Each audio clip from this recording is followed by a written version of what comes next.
لهجه یا تلفظ کدومش مهمتره؟ سلام، من تیچر فاطیما هستم. به کانال یوتیوب من خوش اومدین. تو این ویدیو میخوام درباره یکی از سوالات پرتکرار شما صحبت بکنم و اونم اینه که بالاخره کدومش رو باید یاد بگیریم، تلفظ یا لهجه. موضوع ویدیو امروز یکی از چالشی ترین و داغ‌ترین مباحث بین زبان آموزا هست که من بالاخره باید چی کار بکنم؟ تلفظم رو بهتر بکنم یا روی لهجه‌ام کار بکنم؟ بذارین تو این ویدیو یک بار برای همیشه این مسئله رو براتون روشن بکنم. اول از همه بریم سراغ فرق این دو تا کلمه. تلفظ یا همون pronunciation، یعنی اینکه شما بیاین اون کلمه رو به شیوه درستش ادا بکنید. به عنوان مثال کلمه sheep یعنی گوسفند، ship یعنی کشتی. تفاوت تلفظی خیلی جزئی داشتن ولی معنا به کل تغییر کرد. به این میگیم پرونانسیشن صحیح داشتن، یعنی که شما کلمه رو درست ادا بکنید. حالا بریم سراغ لهجه یا همون اکسنت. اکسنت یعنی اینکه شما همون کلمه رو به درستی بیان میکنید. منتها لهجه‌تون متفاوت هست. مثلا لهجه بریتیش دارید، امریکن دارید، استرالیایی دارید. فرقی نداره، شما لهجه‌تون متفاوت شده ولی دارید کلمه رو به شکل درستی بیان میکنید. پس شما میتونید تلفظ صحیحی داشته باشید ولی هیچ کدوم از اون لهجه‌هایی که الان بهتون گفتم رو نداشته باشید و با لهجه ایرانی به این صحبت بکنید. حالا سوال اصلی اینه که کدومش مهمتره. ببینید اگر شما تلفظ درستی نداشته باشید احتمال زیاد منظورتون رو هم اشتباه میرسونید. مثلا کلمه بیچ میشه ساحل، منتها کلمه بیچ یه چیز دیگه است. بیچ بیچ بیچ بیچ چی گفتی؟ نکنه دلت میخواد بمیری بی مصرف. پس شما اگر اشتباه بیاین یک چیزی رو تلفظ بکنید معنی به کل تغییر میکنه و منظورتون رو هم اشتباه میگید. یا مثلا کلمه فول و فول.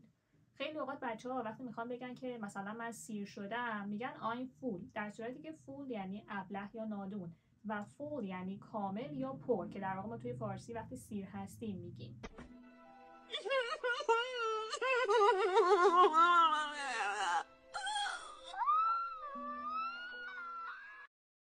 پس تا اینجا فعلا متوجه شدین که تلفظ خیلی مهمه. مهم نیست که شما با چه لهجه اون رو میخواین بیان بکنید، امریکن باشه، بریتیش باشه، تلفظتون که درست باشه منظور رو دارید میرسونید. خیلی اوقات ممکنه پیش اومده باشه کسی که دارید صحبت‌هاش رو گوش میکنید اصلا لهجه آمریکایی یا بریتیش نداره ولی شما خیلی راحت دارید منظورش رو متوجه میشید به خاطر اینکه اون شخص داره کلمات رو به شکل درستی تلفظ میکنه.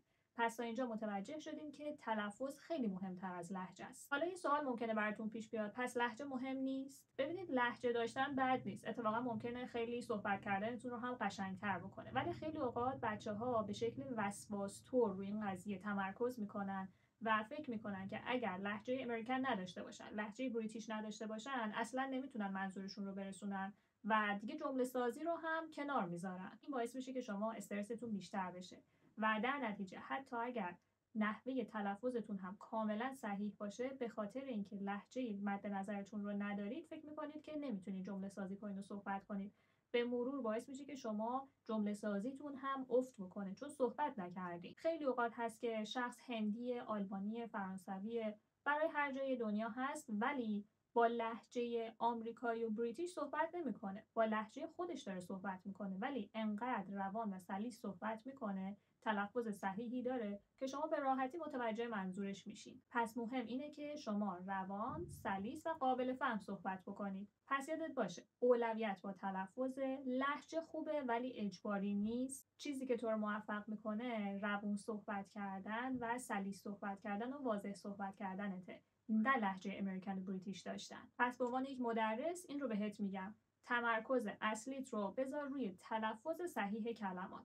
وقتی که کلمه رو درست ادا کردی حتی اگر لهجه‌ت ایرانی باشه خیلی بهتر از اینه که همه تمرکزت رو گذاشته باشی روی لهجه امریکن و بریتیش ولی داری کلمات رو اشتباه تلفظ میکنی و منظورت رو هم نمیتونی برسونی به طرف مقابلت. حالا تو توی کامنت ها بهم بگو به نظرت کدومش مهمتره، اینکه یک شخصی تلفظ درستی داشته باشه یا حتما لهجهش امریکن و بریتیش باشه. یادت نره حتما کانال رو سابسکرایب بکنی، اون زنگوله رو هم فعال بکنی به خاطر اینکه ما داریم توی این کانال کتاب‌های امریکن انگلیش فایل رو از سطح استارتر به صورت کاملا رایگان آموزش میدیم. تا الان هم چندین ویدیو گذاشتیم. پیشنهاد میکنم اگر ویدیوها رو ندیدی برگردی اون ویدیوها رو هم نگاه کنی بدون پرداخت هیچ هزینه‌ای توی خونه، بدون داشتن هیچ بهانه‌ای میتونی زبان یاد بگیری.